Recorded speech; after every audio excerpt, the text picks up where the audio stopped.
नमस्कार दोस्तों, मैं हूं संतोष पाठक और आप लोग देखना शुरू कर चुके हैं Santosh Pathak official YouTube platform. Donald Trump, अब की बार ट्रंप सरकार, नमस्ते ट्रंप। ट्रंप के लिए चुनाव प्रचार। अमेरिका की धरती पर जाकर चुनाव प्रचार करने के बावजूद अमेरिका के राष्ट्रपति डोनाल्ड ट्रंप ने अपने असली इरादे जाहिर कर दिए हैं। भारत पर न केवल डोनाल्ड ट्रंप ने 25% का टैरिफ लगा दिया है, बल्कि भारत की विदेश नीति को कंट्रोल करने के अपने कुत्सित इरादे को भी सामने ला दिया है। डोनाल्ड ट्रंप जुर्माना लगाने की बात कर रहे हैं भारत जैसे स्वतंत्र और संप्रभु देश पर। क्या कहते हुए?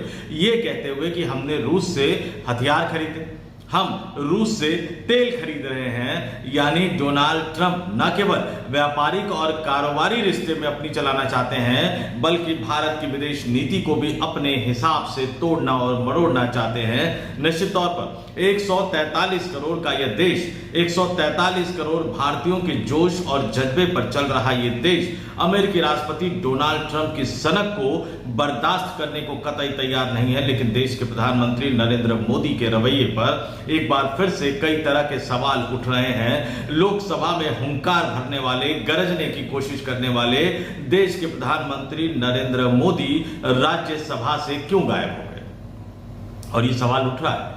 ये सवाल क्यों उठ रहा है? क्योंकि लोकसभा में प्रधानमंत्री ने क्या दावा किया था, और जब उनके राज्यसभा में जवाब देने की बारी आई, उससे पहले ही अमेरिका के राष्ट्रपति डोनाल्ड ट्रंप ने ये जो टैरिफ वार, मैं इसको कह रहा हूं, और पेनल्टी वार, इसकी शुरुआत कर दी है। देश के प्रधानमंत्री नरेंद्र मोदी को उच्च सदन राज्यसभा में आकर इस बात का जवाब देना चाहिए, लेकिन प्रधानमंत्री राज्यसभा में नहीं आए। विपक्षी दलों को वॉकआउट करना पड़ा।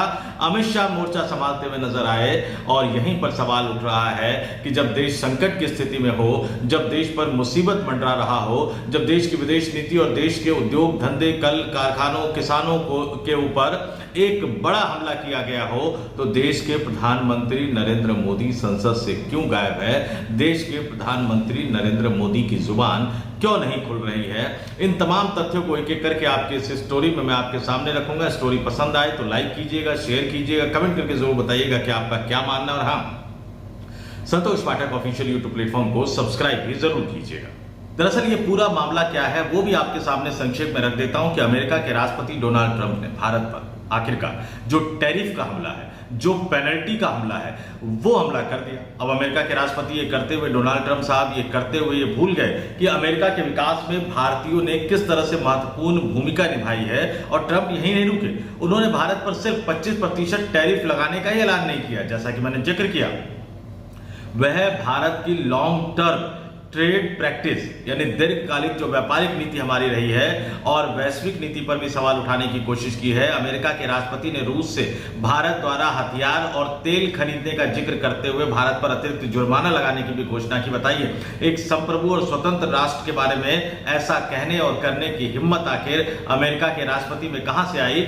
और ब्रिक्स देशों का भारत एक महत्वपूर्ण साझेदार संगठन देश है, उसको लेकर भी अमेरिका ने आलोचना की है।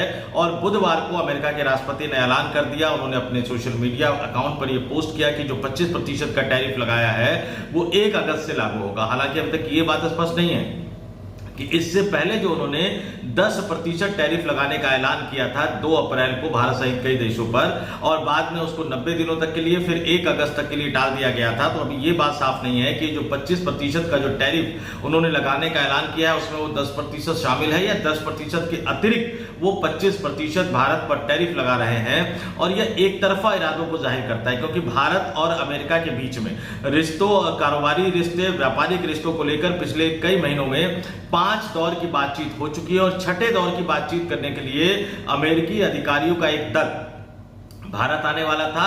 25 अगस्त को उनके भारत आने का कार्यक्रम पहले ही तय हो गया था, लेकिन उससे पहले ही डोनाल्ड ट्रंप ने ये टैरिफ वार और पेनल्टी वार की शुरुआत कर दी भारत के खिलाफ। जवाब आना चाहिए था तल्ख और तीखे शब्दों में, लेकिन जवाब ऐसे शब्दों में आया जो अपने आप में कई तरह के सवाल खड़े करता है। इसको संतुलित प्रतिक्रिया कहा जा रहा है, लेकिन संकट के समय संतुलित प्रतिक्रिया क्या?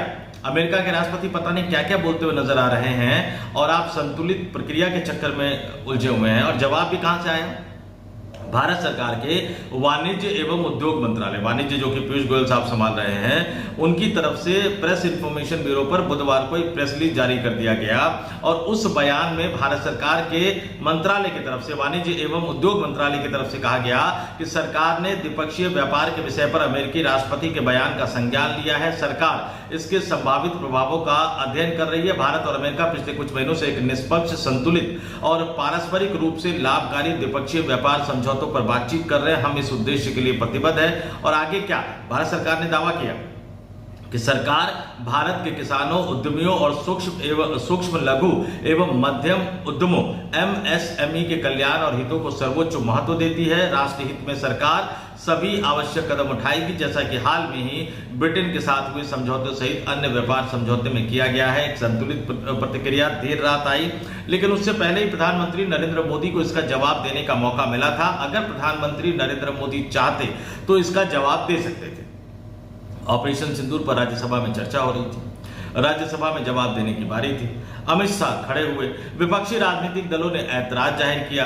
कांग्रेस के राष्ट्रीय अध्यक्ष मल्लिकार्जुन खड़गे, जो कि राज्यसभा में विपक्ष के नेता भी है, उन्होंने खड़े होकर यह कहा कि ये सदन प्रधानमंत्री का जवाब सुनना चाहता है, क्योंकि कई ऐसे सवाल थे जो प्रधानमंत्री नरेंद्र मोदी से जुड़े हुए थे। तो बेहतर होता कि प्रधानमंत्री नरेंद्र मोदी ही इस पर जो चर्चा हुई ऑपरेशन सिंदूर पर, उस चर्चा का जवाब देते। वैसे भी आपको बता दो कि लोकसभा में प्रधानमंत्री नरेंद्र मोदी ने चर्चा का जवाब दिया था। लोकसभा में उन्होंने कई बातें कही थी, उसमें एक बात यह भी था, बिना नाम लिए, कि भारत ने पाकिस्तान के सैन्य अधिकारी के आग्रह करने के बाद युद्ध विराम किया था। इसमें किसी देश की भूमिका नहीं थी। हालांकि प्रधानमंत्री नरेंद्र मोदी के भाषण देने के कुछ ही घंटों बाद अमेरिकी राष्ट्रपति डोनाल्ड ट्रंप ने एक बार फिर से बयान दे दिया कि व्यापार रोकने की धमकी देकर उन्होंने भारत और पाकिस्तान के बीच में युद्ध विराम कराया था और उसके कुछ घंटे बाद उन्होंने 25% टैरिफ लगाने का भी ऐलान कर दिया। तो राज्यसभा में भी अगर जवाब देने के लिए प्रधानमंत्री नरेंद्र मोदी आते और अपने मुंह से अमेरिकी सरकार, अमेरिकी राष्ट्रपति या अपने तथाकथित मित्र अमेरिका के राष्ट्रपति डोनाल्ड ट्रंप के इस मनमाने रवैये और मनमाने घोषणा का विरोध करते, सदन के अंदर करते, देश के उच्च सदन राज्यसभा के अंदर करते, लेकिन बिल्कुल अंतिम समय पर प्रधानमंत्री नरेंद्र मोदी गायब हो गए। जब नेतृत्व करना था, जब देश की साख का सवाल था, जब देश की इज्जत का सवाल था, जब नरेंद्र मोदी को आगे बढ़कर देश को नेतृत्व देते हुए नजर आना था, राज्यसभा में जवाब देकर, क्योंकि ओकेजन था, बेहतरीन मौका था, उसके लिए अलग से आपको कुछ करने की जरूरत नहीं थी। लोकसभा में जिस तरह से आपने चर्चा का जवाब दिया, राज्यसभा में भी आप चर्चा का जवाब देते, जबकि सरकार की तरफ से सदन में बताया गया कि प्रधानमंत्री नरेंद्र मोदी संसद भवन परिसर स्थित अपने कार्यालय, संसद भवन के अंदर भी उनका एक कार्यालय है, प्रधानमंत्री कार्यालय, उस कार्यालय में बैठे हुए हैं। तो क्या यह बेहतर ना होता कि राज्यसभा में आकर, उच्च सदन में आकर वो जवाब देते हुए नजर आते? लेकिन प्रधानमंत्री उस पूरी कवायद से गायब रहे, नदारद रहे और उनसे जवाब देते हुए नहीं बन रहा।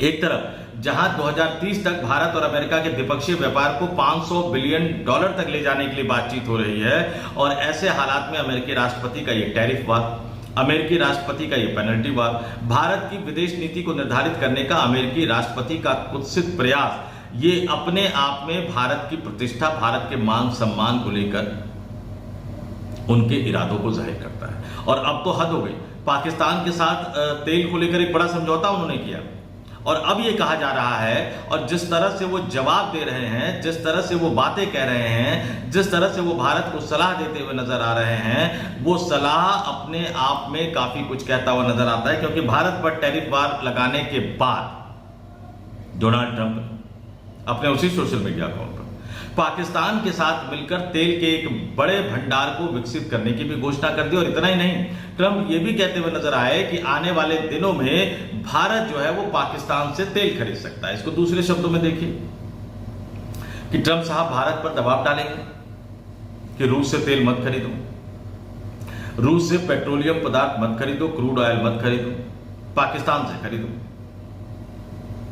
जिस पाकिस्तान के साथ अब ये कह रहे हैं कि आतंकवाद और व्यापार एक साथ नहीं चल सकता, जिस पाकिस्तान को हम बता रहे हैं कि खून और पानी एक साथ नहीं बह सकता, उसी पाकिस्तान के साथ व्यापार करने की सलाह हमें अमेरिका दे रहा है। अमेरिका एक स्वतंत्र देश है, भारत एक स्वतंत्र देश है। अमेरिका ताकतवर लोकतांत्रिक देश है, लेकिन भारत दुनिया का सबसे प्राचीन और सबसे विशाल लोकतांत्रिक देश है। पूरी दुनिया में भारत की आवाज को सुना जाता है, और दूसरी तरफ पाकिस्तान है जिस पर कोई भरोसा करने को तैयार नहीं होता, और अमेरिका के राष्ट्रपति हम पर टैरिफ भी लगा रहे हैं, जुर्माना भी लगा रहे हैं, हमारी विदेश नीति को निर्धारित करने की बात भी कर रहे हैं, और साथ ही हमारी व्यापारिक नीति को भी निर्धारित कर रहे हैं और कह रहे हैं कि हमें जो कच्चा तेल है वो पाकिस्तान से खरीदना होगा आने वाले दिनों में। तो अमेरिका के राष्ट्रपति ने तो अपने इरादे जाहिर कर दिए। अब देश के प्रधानमंत्री नरेंद्र मोदी भी अगर कड़े शब्दों में अपने इरादे जाहिर कर पाते तो कितनी अच्छी बात होती, लेकिन वो गायब हो गए राज्यसभा से। और जिस तरह का बयान सरकार की तरफ से प्रेस रिलीज के माध्यम से दिया गया वो मैंने आपके सामने रख दिया, और अब नरेंद्र मोदी को फैसला करना पड़ेगा कि विदेश नीति में जो निरंतरता थी वो निरंतरता कहां गायब हो गई। 143 करोड़ से ज्यादा लोगों का देश, अमेरिका में एक बड़ा दबाव समूह, डोनाल्ड ट्रंप की जीत में अमेरिका में रह रहे भारतीयों का बड़ा योगदान। क्या हम इजराइल की तरह अमेरिका में रह रहे भारतीयों के एक प्रेशर ग्रुप को बनाकर डोनाल्ड ट्रंप पर दबाव नहीं डाल सकते? अमेरिका के राष्ट्रपति पर दबाव नहीं डाल सकते? भारत इसमें सक्षम है। भारतीय अमेरिका की प्रशासनिक व्यवस्था में महत्वपूर्ण भूमिका निभाते हैं, हमें उनका इस्तेमाल करना होगा, लेकिन कब होगा? जब देश में एकता हो। अब प्रधानमंत्री नरेंद्र मोदी को अपने हट को छोड़कर कांग्रेस समेत तमाम महत्वपूर्ण विपक्षी राजनीतिक दलों को बुलाना चाहिए, उनके साथ खुद बैठक करनी चाहिए। राजनाथ सिंह, अमित शाह, इनको आगे नहीं करना चाहिए, उनके साथ खुद बैठक करनी चाहिए। अमेरिका से जुड़े तमाम हालातों को उनके सामने रख देना चाहिए, सलाह मशवरा करना चाहिए, और फिर एक सुर में अमेरिका को जवाब देना चाहिए। प्रधानमंत्री को विपक्षी दलों से कुछ नहीं छुपाना चाहिए, देश की जनता से कुछ नहीं छुपाना चाहिए, और फिर जो अंतिम फैसला हो उस फैसले के आधार पर अमेरिका के राष्ट्रपति डोनाल्ड ट्रंप को सबक सिखाना चाहिए। मैं अमेरिका का जिक्र नहीं कर रहा हूं, अमेरिकी भी डोनाल्ड ट्रंप साहब से परेशान है, तो डोनाल्ड ट्रंप को सबक सिखाना चाहिए। ना सीखे तो व्यापारिक प्रतिबंधों का भी इस्तेमाल करना चाहिए, ना सीखे तो भारत में काम कर रही अमेरिकी कंपनियों को अपना बोरिया बिस्तर समेटकर वापस अमेरिका जाने को कह देना चाहिए, या उन कंपनियों के मालिक जो कि अमेरिकी है उनको ये कहना चाहिए कि अपनी सरकार पर दबाव डाले। भारत के साथ ये खेल नहीं चलेगा, भारत के साथ ये दोहरा खेल नहीं चलेगा, और भारत में चाहे भाजपा हो चाहे कांग्रेस हो, तमाम राजनीतिक दल एक सुर में एक एजेंडा तय करे। प्रधानमंत्री नरेंद्र मोदी इसकी पहल करते हुए सर्वदलीय बैठक बुलाए, और उसके बाद भारत में इस पर राजनीतिक बयानबाजी कतई नहीं हो। अमेरिका से निपटने के लिए, डोनाल्ड ट्रंप को जवाब देने के लिए एक सुर में भारत को अपनी बात कहनी चाहिए, और प्रधानमंत्री नरेंद्र मोदी को देश के हित से ऊपर अपने दोस्त के हित को नहीं रखना चाहिए। गौतम अडानी साहब के साथ अमेरिका अपने कानून के हिसाब के साथ जो भी करना चाहे वो करने को स्वतंत्र है। गौतम अडानी भारत में है, जबरदस्ती वो गौतम अडानी को भारत की धरती से उठाकर अमेरिका नहीं ले जा सकते, तो डरने की जरूरत नहीं है। दोस्त को कुछ नहीं होने जा रहा है। अब देश की सोच लीजिए, क्योंकि देश के मान सम्मान पर अमेरिका के राष्ट्रपति डोनाल्ड ट्रंप ने बड़ा प्रहार कर दिया है। संसद से भागने से काम नहीं चलेगा, जवाब देना पड़ेगा। अगर आज आप ठोस जवाब नहीं देंगे तो एक समय ऐसा आएगा जब देश आपके इस कम कहे को ज्यादा समझिए याद करेगा, और वो तारीफ वाली याद तो नहीं होगी, प्रशंसा वाली याद तो नहीं होगी। मनमोहन सिंह आज इस देश को याद आ रहे हैं क्योंकि उन्होंने एक जमाने में कहा था कि इतिहास उनको जज करेगा। अमेरिका को कितने खूबसूरत तरीके से उन्होंने डील किया था मनमोहन सिंह साहब। इससे पहले अटल बिहारी वाजपेयी ने परमाणु परीक्षण किया, प्रतिबंध लगाए, लेकिन भारत अड़ा रहा, अडिग रहा, टिका रहा। इंदिरा गांधी के जमाने में भारत ने अमेरिका को सबक सिखा दिया। उस इतिहास को याद करना पड़ेगा, इंदिरा गांधी को याद करना पड़ेगा, राजीव गांधी को याद करना पड़ेगा, मनमोहन सिंह को याद करना पड़ेगा, और कुछ नहीं तो अपने ही पार्टी से जुड़े देश के पूर्व प्रधानमंत्री अटल बिहारी वाजपेयी को याद करना होगा। तब शायद आपको एहसास होगा कि देश का हित, भारत का हित, भारत का मान सम्मान दोस्त के व्यापारिक हितों से कई गुना ऊपर है।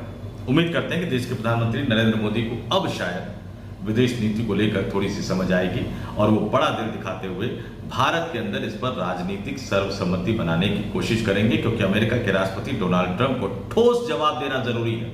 चीन सहित जिस देश ने भी डोनाल्ड ट्रंप को उन्हीं की भाषा में जवाब दिया, ट्रंप उसके आगे झुकते हुए नजर आए, तो ट्रंप के आगे अगर झुक गए, डर गए, तो और ज्यादा झुकाएगा और ज्यादा डराएगा। इसलिए अब अड़ना होगा, लड़ना होगा, भिड़ना होगा, डोनाल्ड ट्रंप को सबक सिखाना होगा। वीडियो में कमेंट करके जरूर बताइएगा कि डोनाल्ड ट्रंप के फैसले पर और उसके बाद मैंने जिन सुझावों का जिक्र किया उन सुझावों को लेकर आपका क्या मानना है। डोनाल्ड ट्रंप से निपटने के लिए मोदी सरकार को और क्या क्या करना चाहिए, आपके पास क्या सुझाव है, उन सुझावों को हमारे साथ जरूर शेयर कीजिएगा कमेंट बॉक्स में। और जाते जाते फिर आपसे अपील करूंगा, आग्रह करूंगा, संतोष पाठक ऑफिशियल यूट्यूब प्लेटफॉर्म को सब्सक्राइब जरूर कीजिए। इस वीडियो में इतना ही। मुझे यानी संतोष पाठक को दीजिए इजाजत। आप तमाम लोग देखते रहिए संतोष पाठक ऑफिशियल यूट्यूब प्लेटफॉर्म। नमस्कार।